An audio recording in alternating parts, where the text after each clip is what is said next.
अरकीन committee की एक फरमाइश थी, मैं वो बात बयान कर दूं। बेटियां रब की मर्जी से होती हैं। बेटियां किसकी मर्जी?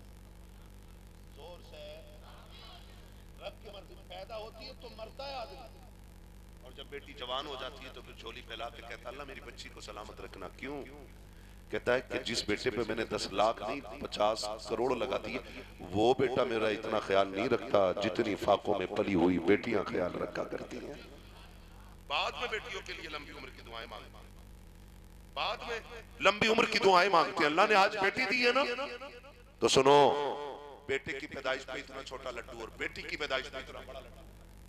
जी माशाअल्लाह, बड़ा लड्डू बांटेंगे इंशाअल्लाह।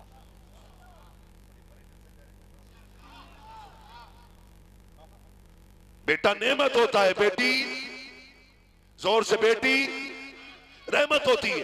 कभी बेटी आए ना किसी पे तो मुंह ना बिगाड़ना, शुक्र का सजदा करना और कहना तेरा शुक्र मालिक तूने मुझे बेटी अता कर दी। अल्लाह जब किसी से राजी होता है ना, अल्लाह जब किसी से राजी होता है तो मेहमान भेजता है, और जब किसी को राजी करना चाहता है तो बेटी अता फरमा देता है, बेटी अता फरमा देता है। रब ने एक बंदे को ना 6 बेटियां 5 बेटियां अता फरमाई, 6 बेटियां हो गई। कितनी? जोर से कितनी बेटियां? और जोर से कितनी बेटियां? 6 बेटियां अता की। 7वीं मर्तबा बीबी उम्मीद से हुई, शौहर ने बीबी का गिरबान पकड़ लिया और कहने लगा सुनी इस बार अगर बेटी आ गई तो बच्ची को कत्ल कर दूंगा और तुझे घर से निकाल दूंगा। तो मां होती है ना, मां बेकरार हो गई।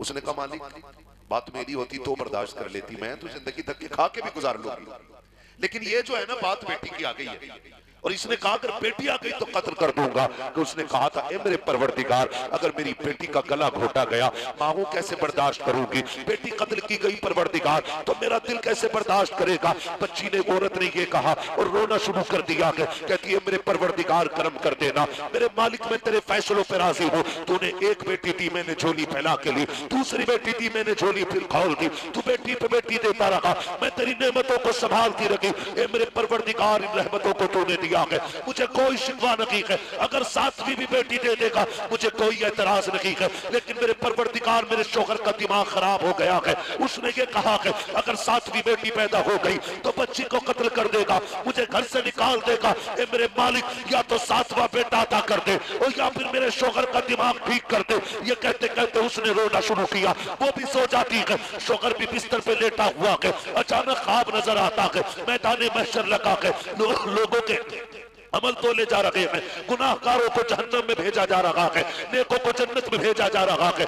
ये क्या देखता है, मेरे भी अमल तोले गए हैं, गुनाह ज्यादा निकल आए हैं। हुक्म होता है फरिश्तों इसे जहन्नम की तरफ लेकर के चले जाओ। कहता जब फरिश्ते मुझे लेकर के चले गए, मुझको दरवाजे पर लेकर के आए, वो कहता जब पहले दरवाजे पे लाए गए क्या देखता हूँ, दरवाजे पे मेरी पहली बेटी खड़ी है, हाथ का इशारा करके कहती है मालिक मैं इसे दोज़ख में नहीं जाने दूंगी, इसलिए कि ये मुझे पालता रहा है, ये मेरा बाप है। फरिश्तों ने पहले दरवाजे से हटाया, दूसरे दरवाजे पे लेकर के जाते हैं। मैंने दूसरे दरवाजे पे देखा मेरी दूसरी बेटी हाथ लगा के खड़ी हो जाती है, मालिक मैं नहीं जाने दूंगी। फरिश्तों ने उस दरवाजे से हटाया, तीसरे दरवाजे पे लेकर के चले गए, उस पे तीसरी बेटी का, चौथे दरवाजे पे गए, चौथे दरवाजे पे चौथी बेटी, 5वें दरवाजे पे 5वीं बेटी। कहता जब तक छठा दरवाजा आया, छठे दरवाजे पे मेरी सबसे छोटी बेटी खड़ी थी। कहता बेटियां 6 थी, जहन्नम के दरवाजे 7 थे, 6 दरवाजों पे 6 बेटियां खड़ी थी। जब छठे से हटाया 7वें पे लेकर के गए, दरवाजा खाली था, मुझे झोंकने वाले थे कि मेरी आंख खुल गई। कहता आंख खुली, पसीने में डूबा हुआ मैंने मुसल्ला बिछा दिया और रोके का मालिक मुझे 7वां बेटा ना दे, अपने कर्म से मुझे 7वीं बेटी अता फरमा दे। वाह, नारे तकबीर, नारे रिसालत, नारे गौसियत, मसलके आला हजरत, क्या बात है, सुभान अल्लाह। खुदा सलामत रखे कमेटी वालों, यकीन जाने अगर आज के बाद ना एक बेटी को भी इज्जत मिल गई तो मैं समझूंगा तुम्हारा बुलाना कामयाब, मेरा आना कामयाब हो गया। आज के बाद अगर एक बंदे ने भी इतनों में से बिना डिमांड के निकाह कर लिया इस महफिल में सुनने की वजह से, तो समझ लेना मजार वाला भी राजी है, खुद काबे वाला भी राजी है। हाँ, एक बच्चे ने भी अगर बगैर डिमांड के निकाह कर लिया, और सुनो कुरान कहता फक्कु रक़बा, फंसे हुए की जो गर्दन छुड़ा देगा अल्लाह उसे बेहिसाब जन्नत में दाखिल फरमा देगा। बेहिसाब अगर जन्नत में जाना है ना तो किसी मुश्किल में फंसे बंदे का हाथ पकड़ के उसे मुश्किल से निकाल दो। करेंगे इंशाअल्लाह, वादा करते हैं इंशाअल्लाह। अल्लाह साहिब मजार के सदके में सबकी बेटियों को इज्जतें अता फरमा दे। हर बाप की बेटी ससुराल में सुख से रहे, हर भाई की बहन इज्जतें पाए, हर बहन का भाई अल्लाह नेक बना दे, है ना। बस मुझे हुजूर का शजरा और पढ़ देना है।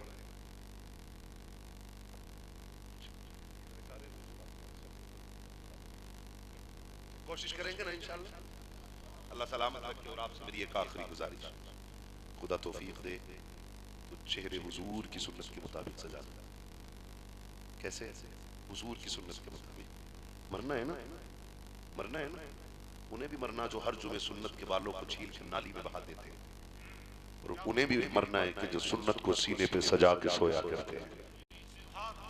मरना सभी को है। मैं नौजवानों से मैं हाथ नहीं उठवाऊंगा, उठवाता भी नहीं, तो मैं जानता हूं ये फैसले मदीने से होते। हुजूर जिसे पसंद कर लेते हैं उसका चेहरा अपने चेहरे की तरह करा देते हैं। याद रखो, हम 1,00,000 बार कहे ना हुजूर मेरे, तो क्या होता है? वो एक बार ये कह देना ये मेरा है तो बेड़ा पार हो जाएगा इंशाअल्लाह। वो कहा था क्या बात हो मैं सत्य किए जाऊं, तुम हंस के कहे जाओ दीवाना है दीवाना। मैं होश और हवास अपने इस बात पे खो बैठा, तुमने जो कहा हंसकर आया मेरा दीवाना, है ना जी। तो अगर हुजूर एक बार अपना कह दे तो बेड़ा पार हो जाएगा। नौजवानों कोशिश ये करें कि चेहरे सुन्नत के मुताबिक सजाएंगे इंशाअल्लाह, सजाएंगे इंशाअल्लाह। मैं कभी ऐसे देखता हूँ, दफन जाना होता है ना तो चेहरे देखता हूँ, कसम खा के करूंगा, जब मरने वाले के चेहरे पे दाढ़ी देखता हूँ ना तो दिल में खुशी महसूस होती है, दिल में खुशी महसूस होती है। और जब चेहरे पे दाढ़ी ना दिखाई देना तो डर सताता है। लेकिन कितनी भी की तो क्या हुआ, अगर हुजूर ने कब्र में मुंह फेर लिया ना तो कोई खैरियत नहीं होगी, कोई राहत कब्र में नहीं दी जाएगी। और चेहरे पे दाढ़ी सजी हो और हुजूर कब्र में आए और सवाल हो मां कुंता तकुलु फी हक़्क़ि हाज़ा रजुल, इनके बारे में क्या कहता था? हुजूर मुस्कुरा के मुड़ के देख ले, यूं लब कुशा हुए कि गुलिस्तान बना दिया। हुजूर मुस्कुरा के देखेंगे कब्र नूरुन अला नूर बना दी जाएगी। और मैंने तो यहाँ तक बुजुर्गों को फरमाते सुना, कोई बंदा कब्र में दाढ़ी लेके जाता है, फरिश्ते कफन हटाते हैं, पूछते करना क्या है? हिसाब नहीं लेना? हाँ हिसाब तो लेना है। कहा इसके चेहरे पे दाढ़ी है, लगता नहीं है कि ये हुजूर का हो गया है? कहा दाढ़ी की वजह से बंदे कब्र में बख्श दिए जाते हैं, तो सजा ले दाढ़ी, कोई ज्यादा बात नहीं। सुभान अल्लाह। साहब ये कहते हैं ना कि सुन भाई बरकत हो जाएगी, घोड़े के नाल की अंगूठी पहन, घोड़े की पूंछ भी बांध लेगा हाथ, काले घोड़े की नाल की अंगूठी, ऐसा लग रहा है काला जैसे आसमान से उतरा, उसे पहन लेगा, कह रहा बड़ी बरकत होगी, है ना। हम घोड़े की पूंछ गले में लटका सकते हैं, हुजूर की दी हुई सुन्नत चेहरे पे नहीं रख सकते।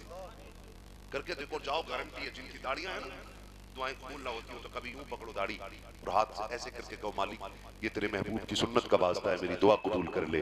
फरमाया गया हाथ नीचे बाद में आते हैं, अर्जियां पहले कबूल हो जाया करती हैं। सुभान अल्लाह। तो बड़ी प्यारी चीज वाह रख ले जी, सबको रख दिया। और मैं कहता हूं नौजवान रिश्ते से पहले रख लो जी, बहुत अच्छी नसीहत।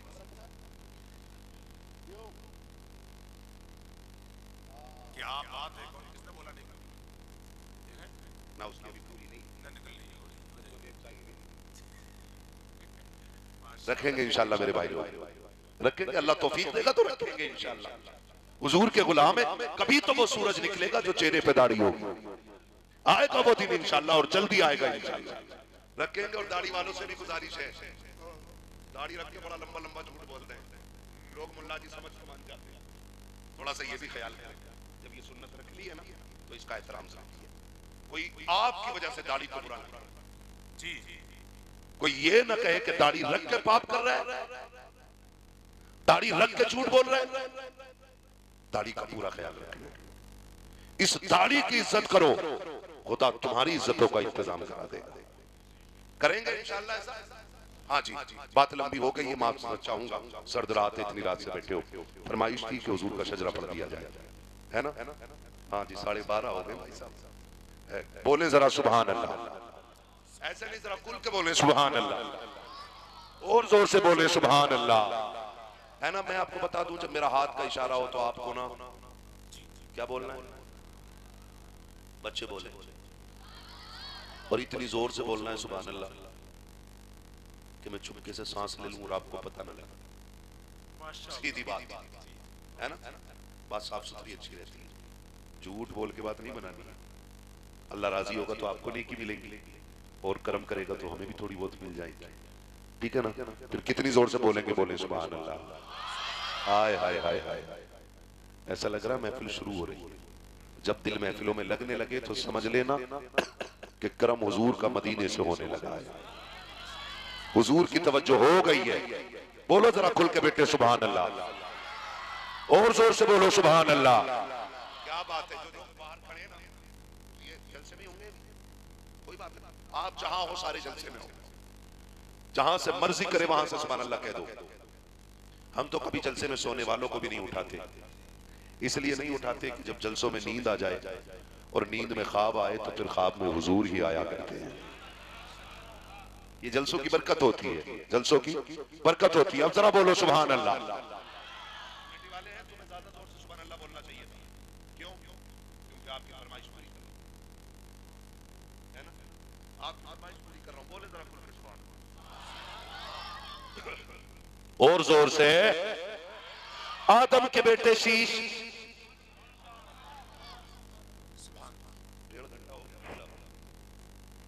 शजरा भी ना पड़ा, किसी को इतना नचा हो कि दम निकल जाए। हाँ हाँ, तो नहीं, 1.5 घंटा हो चुका है, आप घड़ी देख लीजिएगा, थक गए तो फिर एक दिन में मार दोगे, कल भी तो कहीं जाना है। मैं 1 घंटा बोलता हूँ, उससे ज्यादा मेरी बात सुन ले, मेरी बात सुन ले, मेरी बात सुन ले कि 1.5 घंटा हो चुका है, ठीक है भैया, आपको रोज बोलना है। मैं आपकी बात जरूर मान लेता, अगर है तुम एक काम करो, कल से मेरे घर के काम करने लगो, मैं यहीं जान दे देता हूँ। आज तक लोगों ने गुलाम मुहीउद्दीन सुभानी के दरवाजे का चक्कर नहीं लगाया, कारी रजीउल्लाह मिंबर पे इंतकाल कर गए, कौन गया उनके घर पूछने के लिए? भाई वक्ती तौर के जज्बे होते हैं, बस अल्लाह करे कि ये मोहब्बतें सलामत रहें और बातों पे अमल हो जाए, ठीक है ना। कोशिश करें कि जितनी बातें हो गई हैं इस पे अमल किया जाएगा इंशाअल्लाह। अब मैं आपकी एक फरमाइश और पूरी कर रहा हूँ, मैं हुजूर का शजरा सुना दे रहा हूँ, अगर आप साथ हैं और सहमत हैं तो, वरना कोई मसला नहीं है, जबरदस्ती नहीं करूंगा मैं किसी के साथ। सुनना चाहते तो बोले सुभान अल्लाह। भैया रोज मोबाइल में देखा, आज मोबाइल लगा दिया, मुंह पे ऐसे करके, आज तो सामने से सुनो, हमारे बच्चे आए थे, अल्लाह उन्हें लंबी उम्र दे, कमरे में आके बोले आज सामने से सुनना है। हाँ, बड़े बूढ़े आदमी थे, अल्लाह उनकी उम्र लंबी फरमाए, और जितने मेरे भाई यहाँ बैठे हुजूर की मोहब्बत में, है ना, किसके नाम पे? साहिब सरकार के नाम पे। मुल्क जब से आजाद, हमने सिर्फ गुंबदी बनाई, हमने सिर्फ मज़ारों पर टाइल्स लगाई है, एक अपना कॉलेज, अपना स्कूल ऐसा न बना सके जिसमें हमारी बेटियां इज्जत से तालीम हासिल कर ले। रोना इस बात का, अल्लाह टके दे देना चंद तो सबसे पहले शोरूम खोलना है, और थोड़ा सा पैसा मिल गया तो भट्टा लगा, और थोड़ा सा पैसा मिल गया तो मैरिज हॉल बना दिया। किसी पैसे वाले मुसलमान को ये ख्याल नहीं आता कि एक स्कूल बनाते हैं जिससे कौम के मुस्तकबिल के फैसले होने शुरू हो जाए। आज कौन नहीं रो रहा है, बताइए, कौन नहीं रो रहा है? हमें लोगों के आगे नाक रगड़नी पड़ती है, ट्यूशन के नाम पे बेटियों की इज्जतें लूटी जा रही है, हमें पैसे भी देने पड़ते हैं, इज्जत भी देनी पड़ती है, तब मिलती है, लेकिन हमारे मजार की चमक में कमी नहीं आनी चाहिए। पत्थर हमें वहां वाला लाके लगाना, मकराना वाला, गारंटी है मेरी, अगर मजार वाला जन्नती है ना तो उसे तेरे संगे मरमर की जरूरत नहीं, वो अपनी कब्र में जन्नत के मजे ले रहा होता है। और अगर वो पापी या गुनाहगार है तो लाख टाइल्स लगा ले, उसके रुतबे बुलंद नहीं होंगे। क्या बात, ये ख्याल रखिए। और मैं साफ बात जानता हूं, यही मसला के आला हजरत है कि जब मजार पे एक चादर पहले से होना तो फिर दूसरी उस वक्त तक ना डाली जाए जब तक पहली वाली बोसीदा या फट ना जाए। लेकिन मना कौन करे, दुकान इससे चल रही है, हाँ कमरे भरे पड़े हैं, जाके मुजाबिरों को देखो, कमरों के अंदर चादरें फुल रखी हुई हैं। आपसे बस इतनी गुजारिश करना चाहता हूँ, आप अगर किसी मजार पे जाने का इरादा करें, आप चादर अगर मजार के लिए ना खरीदें, पहले से वहां रखी है, एक जोड़ा गर्म खरीद लीजिएगा और लेकर के साहिब मजार के कदमों पे जाना, कहना बाबा जी ये तेरी तरफ से बेवा के लिए खरीदा है, ये तेरी तरफ से यतीम बच्ची के लिए खरीदा है। उस सूट को जाकर के गरीब को पहना दे, खुदा की कसम, जैसे कि वो कपड़ा तेरा कोई बेवा की बेटी या यतीम बच्ची पहनेगी, मजार वाला भी राजी हो जाएगा, मदीने वाला भी राजी। हमें ये काम करना चाहिए। आज हम दर बदर भटक रहे हैं, लेकिन हमारे तमाशे में कभी नहीं आ रही। गलत कह रहा हूं मैं? आज भी कंडीशन है, सिग्नल पे खड़े हो जाओ 5 मिनट तो नकाब पहन के बेटियां गोद में बच्चे लेके आज शीशा बजा देती हैं। सवाल ये नहीं कि उसे देना कितना है, ख्याल ये आता है कि उम्मती हुजूर की है और भीख सिग्नल पे मांग रही। सच्ची बात यह है, अगर हमने वक्त पे सिर्फ ज़कात दे दी होती ना, तो आज कोई बेटी रोड पे खड़े होकर के भीख नहीं मांगती। कड़वी सच्चाई आपसे बयान करूं, अल्लाह करे ये बातें जहन में उतर जाए। हमारे का मतलब ये होना चाहिए कि मजार से जमीन के ऊपर वालों को भी फैज मिले और नीचे वालों को भी फैज मिलता है। ये मतलब मजार का होना चाहिए। ये नहीं मजार बन गया तो नाचने का अड्डा बना लिया, मजार बन गया तो खुल के गुनाह किया जाएगा, मजार बन गया तो अब सोचा के करेंगे। मजार का मतलब ये नहीं होता है। आपकी इस बस्ती के अंदर स्कूल में पढ़ते नहीं बच्चे? पढ़ते हैं कि नहीं भाई? हाना में जवाब दे दें, पढ़ते हैं कि नहीं? आप जिस जगह से भी आप आए होंगे, आपकी बस्ती में बच्चे पढ़ते होंगे, सारे अमीर तो नहीं होंगे ना। और जहन का ताल्लुक अमीरी और गरीबी से नहीं। कभी अमीर का बच्चा बुद्धू हो जाता है, गरीब का बच्चा माइंडेड होता है। ऐसा हो सकता है कि नहीं? आप देखिए, आपसे एक गुजारिश और कमेटी वालों, आपकी बस्ती का जब कोई भी साल के लास्ट में रिजल्ट आया करे, आप अपने पूरी बस्ती के बच्चों का रिजल्ट चेक करें, जो उसमें सबसे टॉप बच्चा आए पूरी बस्ती के अंदर जिसके सबसे ज्यादा नंबर हो, उसको आप एक मिंबर सजाइए, एक स्टेज लगाइए, उसके लिए एक इनाम का इंतजाम कीजिए, बस्ती में ऐलान कर दीजिए ये बच्चा सबसे ज्यादा नंबर लेकर के आया है, इसको गांव की जानिब से एक पेन दिया जा रहा है, एक गिलास दिया जा रहा है, एक कप ही खाली दे दे। सवाल ये नहीं है कि आप कितना कीमती तोहफा दे रखे हैं, सवाल ये है कि आप उसको इज्जतें दे रखे हैं। अगर आप अच्छे नंबर लाने वाले के साथ इस तरह की इज्जत अफजाई के काम करेंगे, आज मेरा बेटा मेहनत कर रहा है, कल इसी मैदान में आपका बेटा भी मेहनत करता नजर आए, लेकिन हम ये करते ही नहीं। अरे आपका उरस जो है ना, टक्कर का लाना, तस्लीमारी को लाने, मुकाबले में फना को लाना, बड़े तन्नाक जवाब होते हैं। ये थोड़ी देर की ज़हनी अय्याशी के लिए हमने नेकियां भी आग लगा दी और दौलत में भी आग लगा दी। जिंदगी बड़ी मुख्तसर है, नाज़िर भाई ने कहा बड़ी मुख्तसर जिंदगी है। 60-70 साल उम्र में जितने चाहो खुल के गुनाह कर लो, आखिर मौत आनी है, आखिर मौत आनी है। यहाँ न ताकतवर रहा, न पैसे वाला रहा, न गरीब न अमीर, हुए नामवर बेनिशान कैसे कैसे, जमी खा गई नौजवान कैसे कैसे। बड़े बड़े आज कब्रों में रह गल गए, उनकी कब्रों के निशान भी पता नहीं है, लेकिन ये 9 गज की बनी कब्र बता रही है। कब्रें उनकी याद रखी जाती हैं जिनके दिलों में रब की याद जिंदा रहा करती है, जिनके दिलों में रब की याद जिंदा रहा करती है, उनकी कब्रें जिंदा रखी जाती हैं। अगर चाहते हो जमाना तुम्हें याद रखे तो दिलों में रब की याद रख लो। गुनाह बड़ा आसान है, इतना आसान है गुनाह कि आपके तकिए तक गुनाह गया, और नेक छोटी सी नेकी के लिए भी मेहनत करनी पड़ेगी। आप ये गौर करें जो मैं कह रहा हूँ, थके तो नहीं? बच्चे भी मेरी बात जरा गौर से सुने, मैं आपके बराबर हूं, मैं बड़ा नहीं हूं, आपके बराबर हूं, आप मेरे बराबर हूं। मेरी बातें गौर से सुनिएगा। गुनाह तकिए तक आ गया, नेकी के लिए थोड़ी मेहनत करनी पड़ेगी। एक बटन दबाने की देर है, गुनाह शुरू है, और एक नेकी के लिए आपको जतन करना पड़ेगा। क्यों? ये आपको नहीं बताता कि जन्नत मुश्किल है, जहन्नम आसान है। याद रखिए, मेरे इमाम ने क्या कहा था, मेरे अमाल का बदला तो जहन्नम ही था, मैं तो जाता मुझे सरकार ने जाने न दिया। सच्चाई है हमारी। आप हम कितने पारसा बन जाएं, कितनी ऊंचे जुब्बे कुब्बे पहन लें, हकीकत यही है कि मैं तो जाता मुझे सरकार ने जाने न दिया। मैं एक जवान से कहना चाहूंगा, अपने रिश्ते रब से मजबूत करें। किससे? रिश्ते रब से मजबूत करें। और जब रिश्ते मजबूत रब से होते हैं ना, तो जबान खुलने में देर होती है, मदद आने में देर नहीं लगती है। अभी आपने भी देखा होगा, एक बच्चे का वीडियो वायरल किया जा रहा है। वो बच्चा लिफ्ट में ऑटोमेटिक फंस गया, उसको पता ही नहीं खुलनी कैसी है। तो उसने लिफ्ट के अंदर, छोटा सा बच्चा है 5-6 साल का, वो कह रहा है अल्लाह मैं मुश्किल में आ गया हूं, मुझे इस परेशानी से निकालते, मैं डर रहा हूं। उसने इतना कहा, खुद ब खुद दरवाजे खुल गए।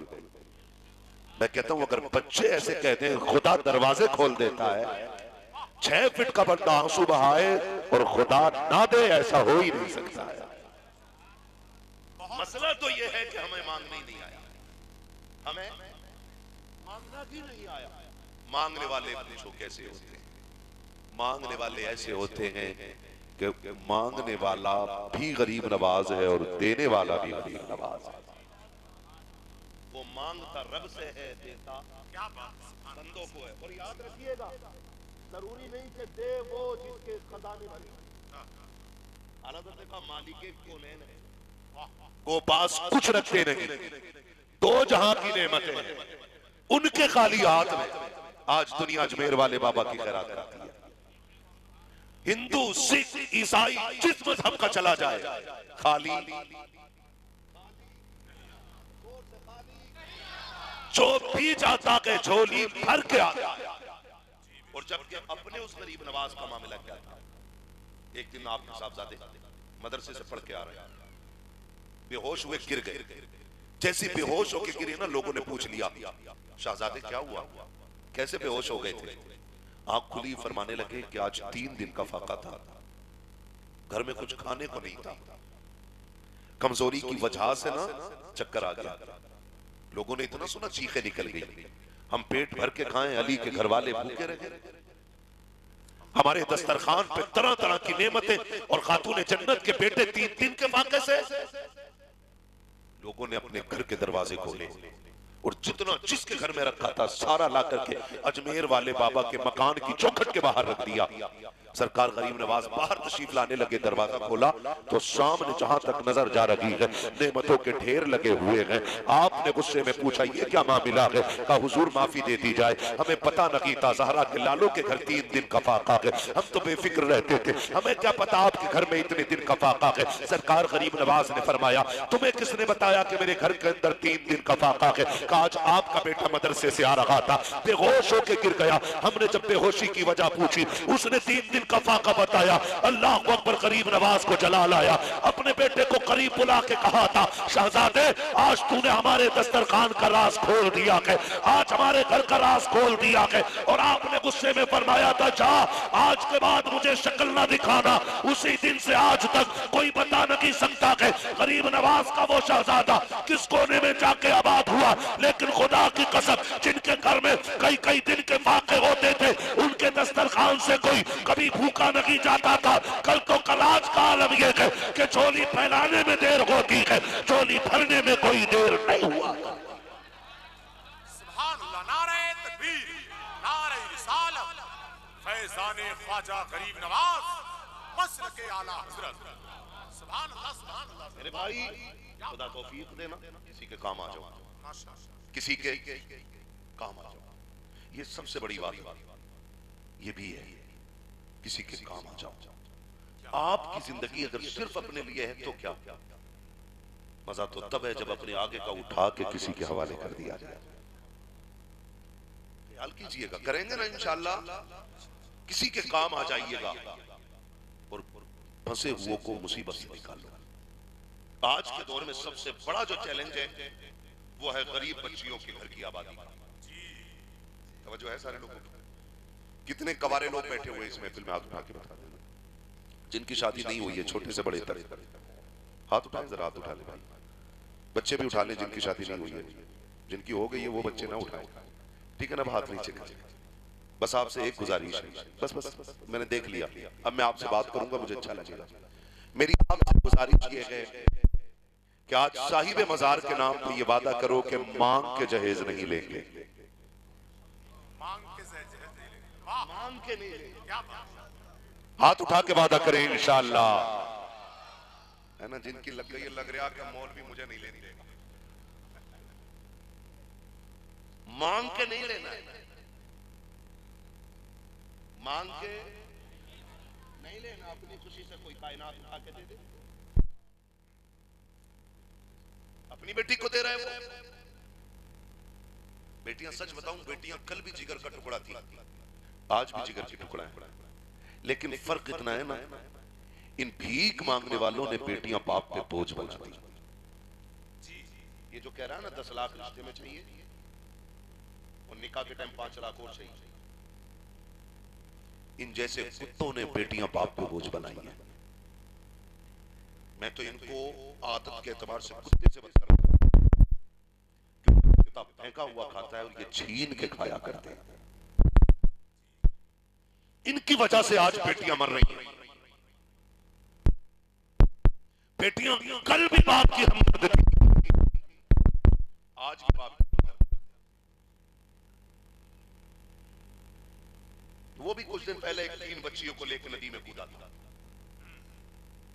लोगों ने सबने उसका साथ दिया, कहा भाई बुरा हुआ कि बताओ भूखा प्यासा मर गया। मैं कहता हूं वो खुद भी जहन्नम में जाएगा और उसकी हिमायत करने वाले भी जहन्नम में जाएंगे, क्योंकि अगर मरना तुझे है ना, तुझे रब की जात पे भरोसा नहीं रहा तो मर, लेकिन दूसरों को लेके क्यों मर रहा है? तुझे लगता है अल्लाह तेरा नहीं तो इनका तो है ना, तू इन्हें छोड़ के मर जा, खुदा इन्हें अपनी रहमत से पाल के दिखा दे। आए दिन ये तमाशे हो रहे हैं, कोई बच्ची को ट्रेन के आगे धकेल दे रहा है, कोई बच्ची को गला काट दे रहा है, कोई बच्ची को मार दे रहा है। होते कौन हो तुम मारने वाले बेटियों को? जब तुम जिंदगी दे नहीं सकते तो तुम्हें लेने का भी कोई हक नहीं। याद रखिएगा मेरी बात, मैं यहां मजहब की बात नहीं कर रहा हूं, मैं यहां इंसानियत की बात कर रहा हूं। इंसानियत किसी भी गले को काटने की इजाजत नहीं देती। बेटियों को मार दे रहे, गौर करो तो पता लगता है ये बेटे वाले जिम्मेदार हैं और उनसे खतरनाक होते हैं ये मिडलर।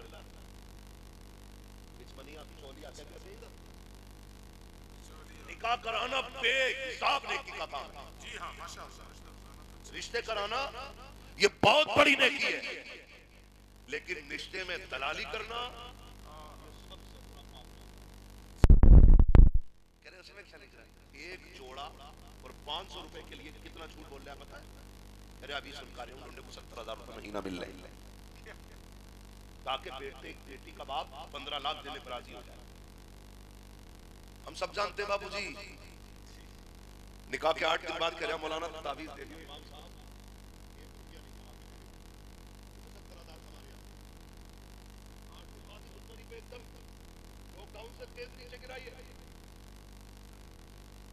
कंडीशन है।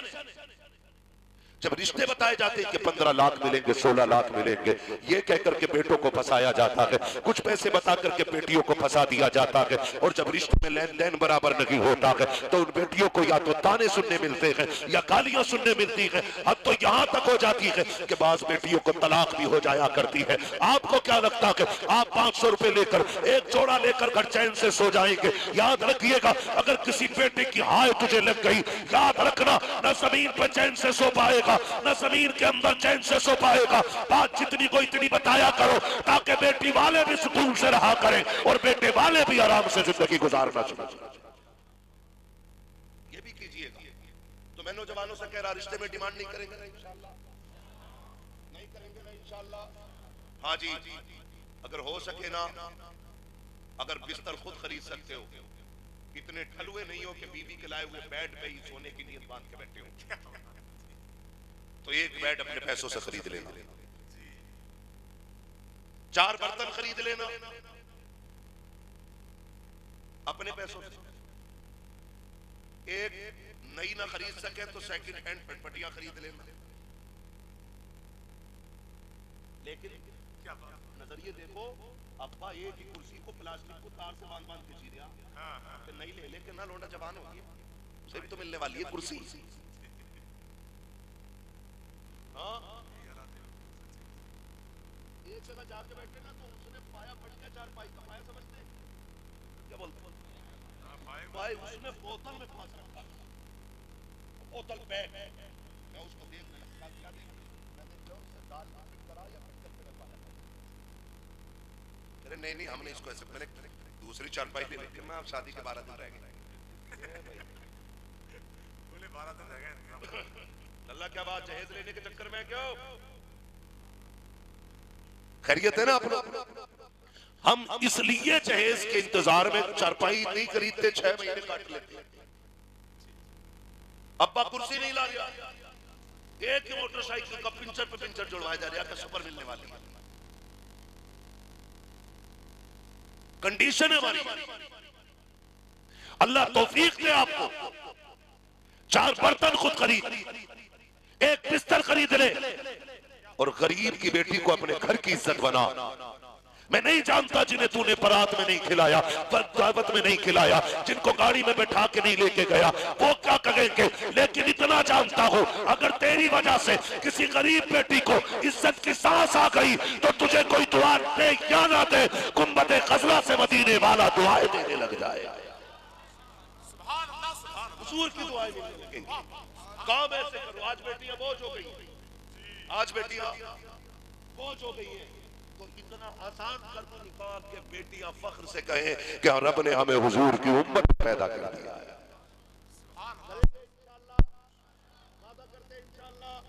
आज आपके आगे बेटी है, कल मेरे आगे बेटी होगी, परसों आने वालों के आगे बेटी होगी। अगर चाहते हो आपकी बेटियों को अल्लाह इज्जतें दे तो तुम दूसरे की बेटी को इज्जत दिया करो, खुदा तुम्हारी बेटी को इज्जत अता फरमाए। रहमत होती हैं और बेटे नेमत होते हैं। जी बेशक बेशक। बेटियां रहमत होती हैं और बेटे नेमत होते हैं। नेमत का हिसाब होगा, रहमत का हिसाब, रहमत का हिसाब। अभी बेटी के हवाले से नासिर भाई ने एक शेर पढ़ा था ना, बहुत खूबसूरत, मुझे याद नहीं रहा वरना मैं सुना देता, अगर बता जरूर दूंगा। जब बेटियां आती हैं तो खाली हाथ नहीं आती, बल्कि 2 चीजें लेके आती हैं। नंबर 1 रब का सलाम लेके आती है, नंबर 2 खुशखबरी वाला फुसअते रिज़्क़ का पैगाम लेके आती है। कंडीशन है, जबकि हमारे समाज में अभी भी ये जाहिलाना रस्म है कि अगर किसी औरत के गोद में 4 बेटियां आ गई, 5 आ गई तो सीधा यार पहला सवाल होता, लगता हमारी जेठानी ने खिलवा दी। ये सबसे पहले कही जाती है।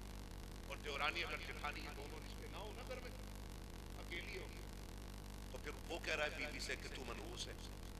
अम्मा कान कर रही है बेटे की, अल्लाह गलत जगह शादी कर ली, मैं कह रही थी मेरी बहन की लड़की ले लो, अब तुम्हारे अब्बा ना माने, अब देख लो नहीं, ये कह के जहर बढ़ती हैं औरतें। याद रखें बेटियां देने वाला भी अल्लाह और बेटे देने वाला भी अल्लाह। बेटियां देने वाला भी अल्लाह और बेटे देने वाला भी अल्लाह। वो मालिक है, ना चाहे तो कुछ ना दे, ना चाहे तो कुछ ना दे।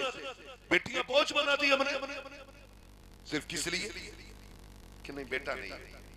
मैं नहीं जानता हूं कि अगर बेटा ना हो तो बेटियां बुरी लगने लग जाए। बेटे की तमन्ना अच्छी बात है, क्योंकि नबियों ने बेटों को दुआओं में मांगा है, नबियों ने बेटों को दुआओं में मांगा है। मांगिए आप बेटे दुआओं में, लेकिन मतलब ये नहीं कि बेटियां बोझ लगने लग जाए। और मैं एक बात कहता हूं कि बेटियों को इतना प्यार दे दो कि ससुराल जाएं तो उन्हें किसी और के प्यार की जरूरत ही ना पड़े। वो प्यार अपने घरों में आप दो, ताकि आपका प्यार बेटियों की जिंदगी गुजारने के लिए काफी है। आज भी बच्चियों को इसलिए तलाक हो जाती है कि बेटे नहीं हो रहे। आज भी इसलिए लोग औरतों को घर से निकाल देते कि सिर्फ बेटियां ही बेटियां हैं। खुदा के वास्ते रब जब किसी से राजी होता है ना, रब जब किसी से राजी होता है, खुश होता है, तब उसे बेटियों के तोहफे अता फरमाया करता है। और बेटियों से भी एक गुजारिश है कि तुम भी बाप की इज्जत बन के रहो, बाप की शान बन के रहो। होटल की एक दावत पे इज्जत का सौदा ना करना, लाख 2 लाख के जेवर के लिए इज्जत ना बेचना। तेरी इज्जत इतनी कीमती है कि जमीन और आसमान की सारी दौलत एक पल्ले में रखी जाए और किसी बेटी की दो इज्जत दूसरे पल्ले में रखी जाए, पूरी दुनिया की दौलत एक बेटी की इज्जत की बराबरी नहीं कर सकती। लेकिन फैशन तो अमीर ने बना दिया, तो बेटियों को क्या बुरा लगा? हमें ये तो शिकायत है कि अय्याशी आम हो गई, हमें ये भी शिकायत है कि गुनाह बढ़ रहे हैं, लेकिन ये किसी को शिकायत नहीं कि मेरी बेटी पर्दे में नहीं है। ये कोई नहीं सोच रहा है कि मेरी बेटी पर्दे में क्यों नहीं, ये ख्याल क्यों नहीं आता है कि हमारी बेटी हया के साथ क्यों नहीं। अगर हर शख्स अपनी बेटी को ऐसी जिंदगी दे दे जो खातून जन्नत की जिंदगी है, फिर खुदा की कसम जिना के दरवाजों पे हमेशा के लिए ताले लग जाए। पहले हम अपनी बच्चियों का हिसाब रखें ना। आम सा ऐलान कर रहा, कह रहा कहां गई है बेटी के फ्रेंड के, यहाँ गई है फ्रेंड, आम हो गया किसी की बाइक को नहीं। अभी पिछले दिन एक खबर शाये हुई थी कि एक साहब की बीवी किसी के साथ भाग गई। अब उनसे पूछा गया भागी कैसे, का एग्जाम देने जाती थी, वो भैया भैया करती थी, वो भैया ही लेके भाग गया। अखबारों में मौजूद हो गई है भैया। और जब कोई अक्लमंद समझाए कि भाई बेटी ये पर्दे से रख, कह रहा तुम्हारे ख्याल गंदे हैं, मुझे अब्बा कहता है, मुझे खालू कह रहा है, मुझे चचा कह रहा है, मुझे बड़ा अब्बू कह रहा है, खुदा का वास्ता दे के कहता हूँ, खुदा की कसम अगर कोई भाई बहन को पर्दे के लिए कहता है तो उसकी इज्जत पे उंगली नहीं उठाता है। अगर कोई बीवी से पर्दे में रखने की बात करता है तो उसके किरदार पे शक नहीं करता है। खुदा की कसम अगर शक की बुनियाद पे पर्दे का हुक्म होता तो ला के दिखा एक बेटी जो फातिमा ज़हरा जैसी हो, एक बीवी ला के दिखा जो सैयदा आयशा सिद्दीका जैसी हो, एक शोकर ला के दिखा जो मेरे नबी के जैसा हो। आका करीम ने अपनी बेटी को बुला के कहा था फातिमा मेरे बाद पर्दा कैसे करके दिखाओगी, तब मेरे नबी की शहजादी ने कहा था पापा जी आपके बाद तो जीने का तसव्वुर ही नहीं है, करदा इससे भी ज्यादा करूंगी। फिर आपने अपनी शरीक हयात अपनी चगीती लाडली बीवी हजरत आयशा सिद्दीका को आपने आवाज दे के कहा या आयशा लब्बैक या रसूल अल्लाह, आयशा तुम बताओ पर्दा कैसे करोगी। कहा महबूब जितना पर्दा आपके दौर में किया है इससे ज्यादा पर्दा मैं आपके बाद करके दिखाऊंगी। तारीख गवाह है हजरत आयशा सिद्दीका ने पर्दे की वो मिसाल कायम की है, आज तक मिसाल नहीं मिलती है। तारीख गवाह है हजरत आयशा सिद्दीका हुजूर के विसाल के बाद कभी धूप में नहीं आती थी। किसी ने कहा था आयशा क्यों नहीं धूप में आती हो, का पर्दा करती हो, क्या हुक्म बदल गया है, धूप से किसका पर्दा, का पर्दा धूप से नहीं मैं उस सूरत से पर्दा करती हूँ कि जिस पे गैर की नजर पड़ जाती है। बता अगर नबी की बीवी का पर्दा ऐसा है तो तेरी मेरी बेटी को पर्दा कैसा करना चाहिए। आज पर्दे हमारे घरों में नहीं, कह रहा भाई मसला ये है नौजवान नस्ल बिगड़ रही है, जब लड़कियां फ्री होंगी तो लड़कों को कौन रोकेगा। पहले बच्चियां कंट्रोल करेंगे इंशाअल्लाह, करेंगे इंशाअल्लाह। आपकी बच्ची घर के बाहर जा रही है जिम्मेदार के साथ जाए और जब आए तो वापस हिसाब लो बेटी इतना वक्त कहां लगे, और भरोसेमंद के साथ भेजना जिस पे एतमाद हो, वरना घर की इज्जतें चली जाती है किसी पे फर्क नहीं पड़ता है। करेंगे ना इंशाअल्लाह ये काम। अपने घरों में पर्दा आम करो और दुनिया को बता दो हम फैशन के लिए नहीं आए, हम तो दुनिया में आए ही हुजूर के लिए। करेंगे इंशाअल्लाह सारे लोग। अपने बहन बेटियों की रखवाली खुद से करें, अब कोई मुहाफिज नहीं है, अपनी बच्चियों की हिफाजत हमें खुद करनी है और हर हाल में करके दिखाएंगे इंशाअल्लाह। करेंगे ना इंशाअल्लाह। अल्लाह बच्चे बोल दे सुभान अल्लाह, सिर्फ बच्चे बोले सुभान अल्लाह। यकीन करें बड़े बड़ों अगर तुम सब भी उठ के चले जाओ मैं खाली बच्चों में तकलीफ कर जाऊंगा, क्योंकि मेरा नजरिया ये रहता है ना अक्सर बड़ा सितम होता है बच्चों का, बड़ा सितम होता है। महफिल शुरू होती है तो सबसे पहले महफिल में कौन आते हैं, जोर से। आज मुझे लग रहा है कि ये डरने वाले नहीं रजाई के साथ आए हैं, न भागने वाले हैं न डरने वाले हैं न हटने वाले, मैं रजाई गद्दों के हैं। अल्लाह सलामत रखे, खैरियत है ना।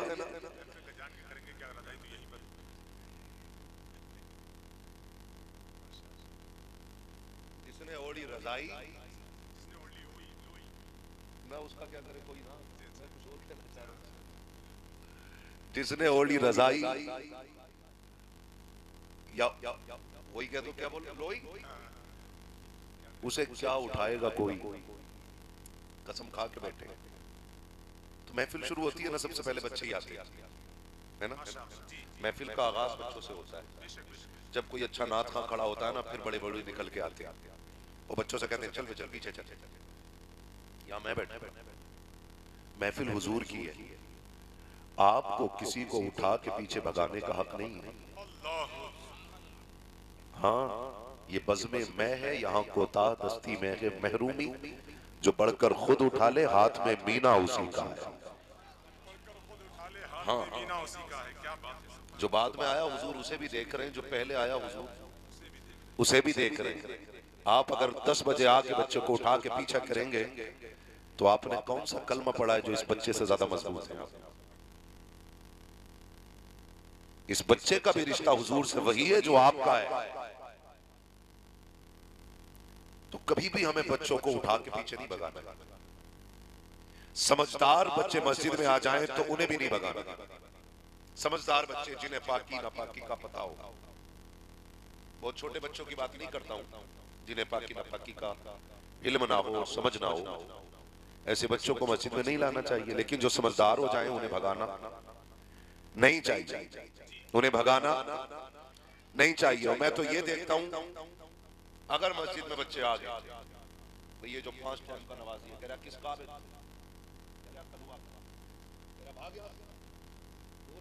गुड्डू का, ऐसे कह के भगा दिए जाते हैं। हम बच्चों को बचपन से मस्जिदों में लाने के आदी बनाए, बहुत अच्छा। समझदारी की उम्र से उन्हें मस्जिदों में लाए, ताकि जब जवानी की दहलीज पे कदम रखे तो कान पकड़ने की जरूरत न पड़े। अजान मस्जिदों से आए, दीवाने घरों से निकलना शुरू हो जाया।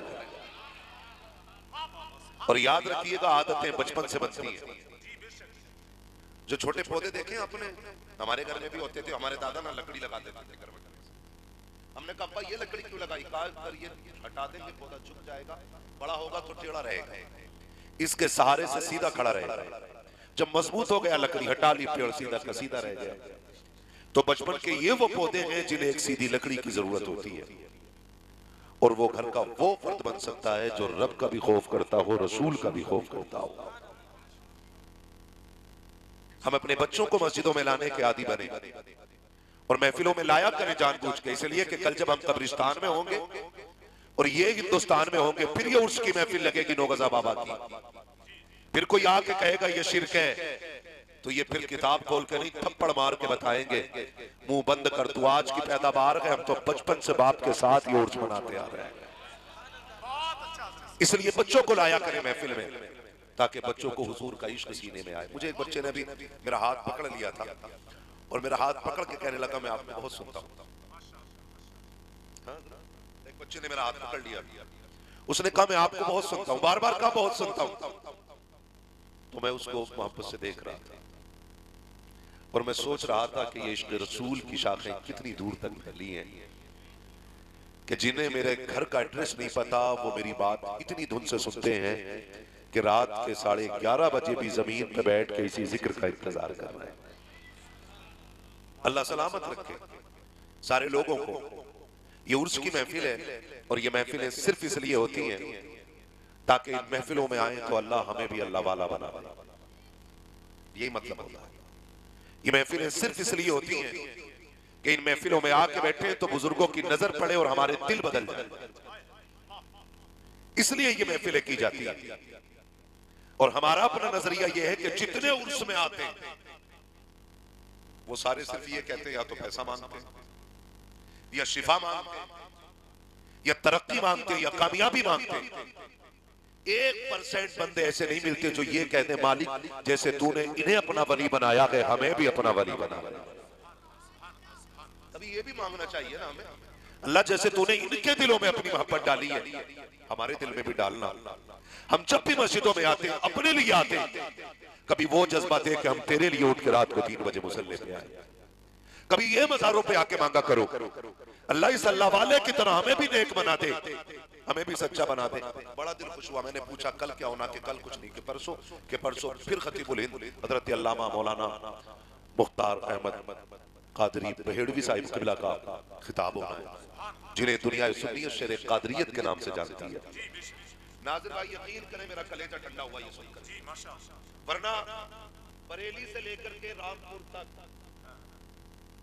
100 उर्सों में से 90% उर्सों में कव्वालियां होती हैं। और सिर्फ कव्वालियां नहीं, वो भी वो मुकाबले वाली उर्सों में हो रही है।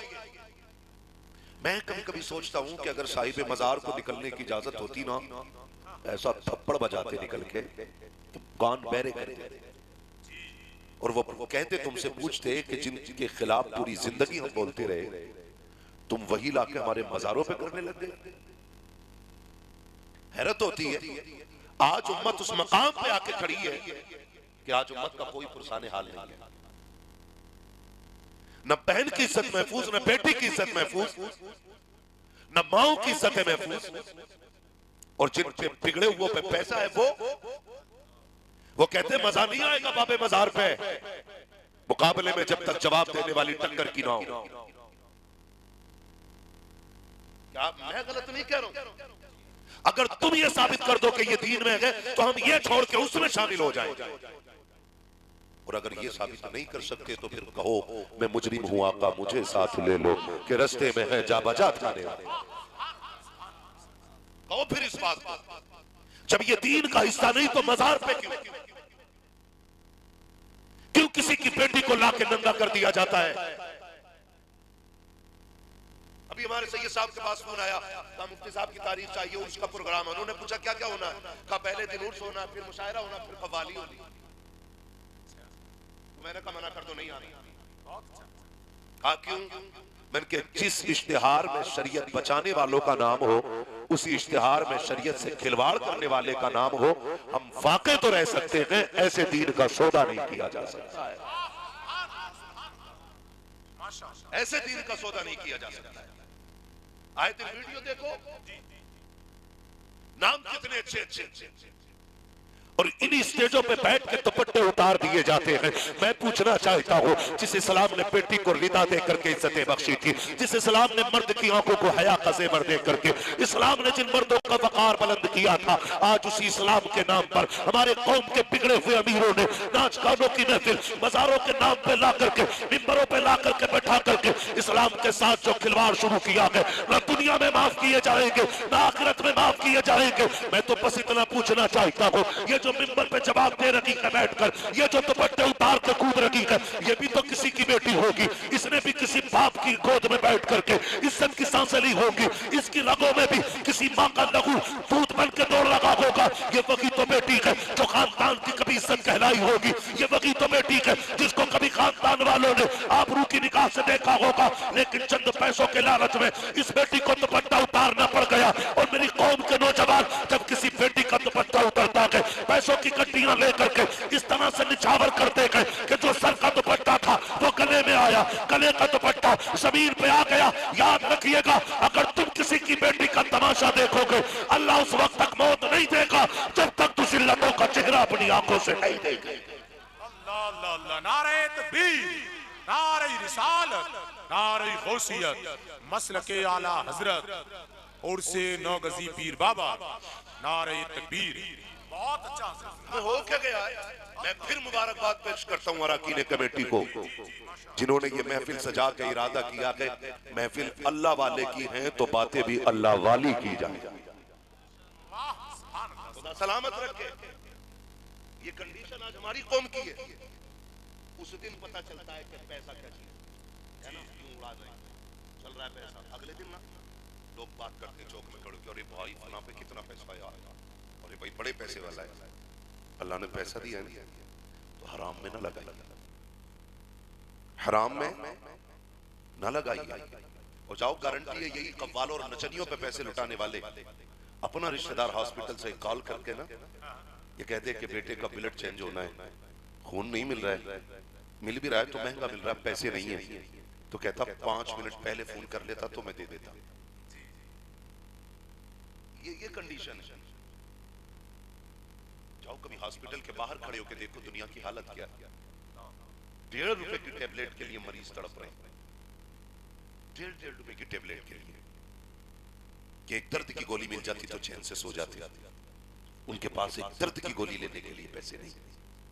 अल्लाह ने दौलत दी है ना, तो कभी जेब में डाल 1500 रुपए, चक्कर लगा हॉस्पिटल का, देख कितने गरीबों को पैसे ना मिलने की वजह से बेड नहीं मिल रहा है। हाँ, जमीन पे पड़े हो, ट्रिप लग रही है, जा किसी गरीब के 5 दिन के बेड का खर्चा उठा। गारंटी है मेरी, तू मर के कब्र में बाद में पहुंचेगा, मदीने वाला तेरी कब्र को रोशन करने पहले आ जाएगा।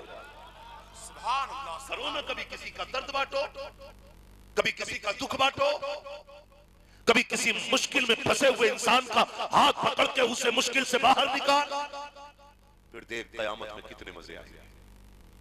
फिर देखो कयामत में कितने मजे आएंगे। आज हमारी कौम की कंडीशन ये है कि फैशन की दुकानें फुल मिलेंगी, होटल फुल मिलेंगे, और जाकर के देख लो कपड़ों की दुकानों पे भीड़ है, लेकिन स्कूल में हम जीरो खड़े नजर आ रहे हैं, तालीम में हम पैदल हैं। बुरा ना मानिएगा, एक वर्दी पहन के होमगार्ड आ जाए ना, सारे काम, क्यों उन्हें अपना हक ही नहीं मालूम, कभी पढ़े ही नहीं। जो काम 2 बातों से हो सकता था उसके लिए 10,000 देने पड़ते। किस बुनियाद पर? जहालत की बुनियाद पर। कमेटी वाले हैं आप? कितने कमेटी वाले जरा हाथ उठा के बता दें मुझे। सुभान अल्लाह, क्या बात है, हाथ उठा लें जरा, कमेटी वाले हाथ उठा दें माशाअल्लाह। आपसे मेरी एक गुजारिश है, आपसे मेरी एक गुजारिश है, ये कमेटी सिर्फ जलसे की नहीं, क्या नाम है बस्ती का? सिमरा। ये कमेटी सिर्फ जलसे की नहीं रहनी चाहिए, ये हुजूर की उम्मत की कमेटी बना देना, हुजूर की उम्मत की कमेटी बना देना। करना क्या है? करना सिर्फ इतना है, जैसे आपने उर्स के लिए मेहनत की है ना, अगर आपको पता चल जाए कोई बेवा की बेटी है, उम्र बढ़ रही है, गुर्बत की वजह से कोई हाथ पकड़ने तैयार नहीं, तो जैसे एक मेहनत आपने इस जलसे के लिए की है, एक मेहनत करके उस गरीब का घर आबाद कराते हैं। और ये इतने अच्छे लोग हैं ना, ये इतने अच्छे लोग, उम्मीद करता हूं किसी बेवा के लिए अगर इनके दरवाजे पे जाओगे तो इंशाल्लाह मना नहीं करेंगे। साथ दोगे आप लोग इंशाल्लाह? क्या बात है, अल्लाह सलामत रखे। साहिब मज़ार के नाम पे आप ये काम की